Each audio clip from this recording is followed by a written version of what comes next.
સુરતના outer ring road પર ગંભીર અકસ્માત સર્જનાર મુખ્ય આરોપીને સાથે રાખી પોલીસે ઘટનાનું રિકન્સ્ટ્રક્શન કરાવ્યું છે। આ અકસ્માતની ઘટનામાં 2 લોકોના મોત નિપજ્યા હતા, જ્યારે 3 લોકો ઈજાગ્રસ્ત છે। સુરતમાં ગત 7 ફેબ્રુઆરીના રોજ રાત્રે આઉટર રિંગ રોડના વાલક પાટિયા પાસે તાપી બ્રિજ પર રફતાર અને દારૂના નશામાં છાકટા થઈ 130ની સ્પીડે નબીરાએ કાર હંકારી ડિવાઈડર કુદાવી 5 વાહનોને અડફેટે લીધા હતા। આ અકસ્માતની ઘટનામાં 2 સગા ભાઈઓના મોત થયા હતા, જ્યારે 3 લોકો ઈજાગ્રસ્ત છે। આ ઘટનામાં પોલીસે જે તે સમયે એક આરોપીની ધરપકડ કરી હતી અને ગઈકાલે મુખ્ય આરોપી કીર્તન ડાખરાની 30 કલાક બાદ ધરપકડ કરવામાં આવી હતી।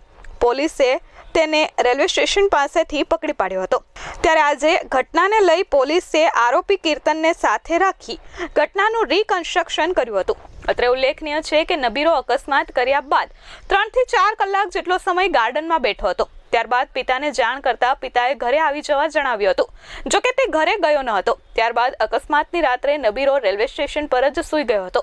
સવાર થતાં જ આસપાસમાં આમ તેમ આટાફેરા માર્યા બાદ સાંજ થતાં રેલવે સ્ટેશન પાસે આવેલી હોટલમાં ગયો અને ત્યાં રાત ગુજારી હતી, જ્યાંથી ગતરોજ 9 તારીખના રોજ હોટલમાંથી ચેકઆઉટ કરી રેલવે સ્ટેશન પાસે ગયો હતો, ત્યારે પોલીસની પકડમાં આવી ગયો હતો।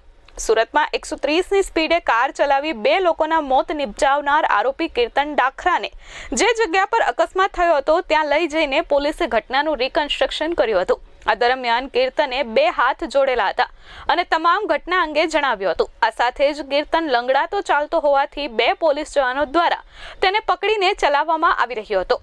બ્રિજ પર કાર ચલાવ્યા બાદ જ્યાંથી કાર ડિવાઈડર કુદાવી હતી અને કઈ જગ્યા પર બાઇક ચાલકોને ઉડાવ્યા હતા તે અંગે કીર્તને તમામ માહિતી આપી હતી। Bureau report S24 news Surat.